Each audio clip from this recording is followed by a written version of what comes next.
গাজা যুদ্ধের অবসান ও ইসরায়েল ফিলিস্তিন সংঘাত নিরসনে দ্বিরাষ্ট্র সমাধান এগিয়ে নেওয়ার লক্ষ্যে একটি বৈঠক হয়েছে ইউরোপের দেশ স্পেনে। ১৩ সেপ্টেম্বর শুক্রবার মাদ্রিদে অনুষ্ঠিত ওই বৈঠকে দুই ইউরোপীয় দেশের পাশাপাশি অংশ নেন কয়েকটি মুসলিম দেশের নেতারাও। সম্প্রতি নরওয়ে ও আয়ারল্যান্ডের পাশাপাশি ফিলিস্তিনকে স্বাধীন রাষ্ট্রের স্বীকৃতি দেয় স্পেন।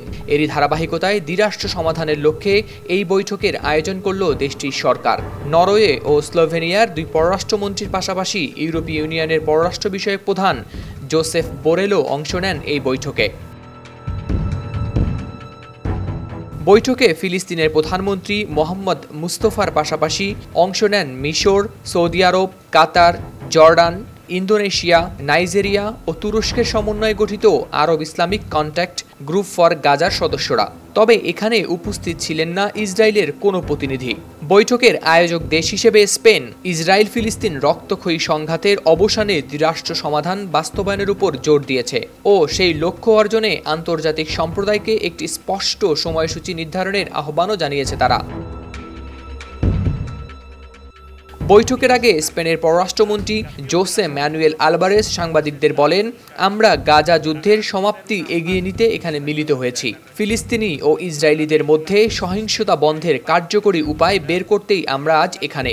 দীর্ঘদিনের এই সমস্যা সমাধানের একটি পথ, আর সেটা হলো দ্বিরাষ্ট্র সমাধানের বাস্তবায়ন। আলভারেজ বলেন, বৈঠকে অংশগ্রহণকারী সদস্যদের মধ্যে কথাকে কাজে রূপান্তর ও একটি দ্বিরাষ্ট্র সমাধানের কার্যকর বাস্তবায়নের লক্ষ্যে একটি সুস্পষ্ট সময়সূচির দিকে অগ্রসর হওয়ার একটা পরিষ্কার ইচ্ছে দেখা গেছে। আলভারেজ আরও বলেছেন, ইসরায়েলকে বৈঠকে আমন্ত্রণ জানানো হয়নি, কারণ তারা আরব ইসলামিক কন্ট্রাক্ট গ্রুপের অংশ নয়। তিনি আশাবাদ ব্যক্ত করে বলেন, যে কোনো আলোচনায় যেখানে শান্তি এবং দ্বিরাষ্ট্রীয় সমাধান নিয়ে আলোচনা হয়, সেখানে ইসরায়েলকে পাশে পেলে আমরা আনন্দিত হব।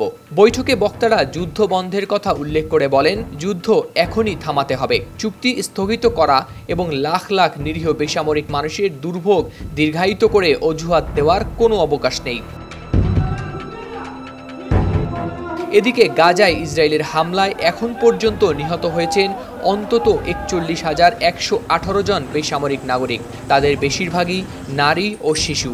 আর এই যুদ্ধের শুরু থেকেই ইসরায়েলের গাজা আক্রমণের বিরুদ্ধে সোচ্চার স্প্যানিশ প্রধানমন্ত্রী পেদ্রো সানচেজের তৎপরতায় স্পেন গত ২৮ মে আয়ারল্যান্ড ও নরওয়ের সঙ্গে আনুষ্ঠানিকভাবে ফিলিস্তিনকে গাজা উপত্যকা ও পশ্চিম তীর নিয়ে গঠিত একটি স্বাধীন রাষ্ট্র হিসেবে স্বীকৃতি দেয়। এরপর চলতি মাসের শুরুর দিকে তিনি ঘোষণা করেন, এবছরের শেষ দিকে প্রথম স্পেন ও ফিলিস্তিনের মধ্যে দ্বিপাক্ষিক শীর্ষ সম্মেলন অনুষ্ঠিত হবে। সেই সঙ্গে আশা প্রকাশ করেন, সম্মেলনে স্পেন ও ফিলিস্তিনের মধ্যে বেশ কিছু সহযোগিতা চুক্তি সই হবে। হাওলাদার শামীম, RTV।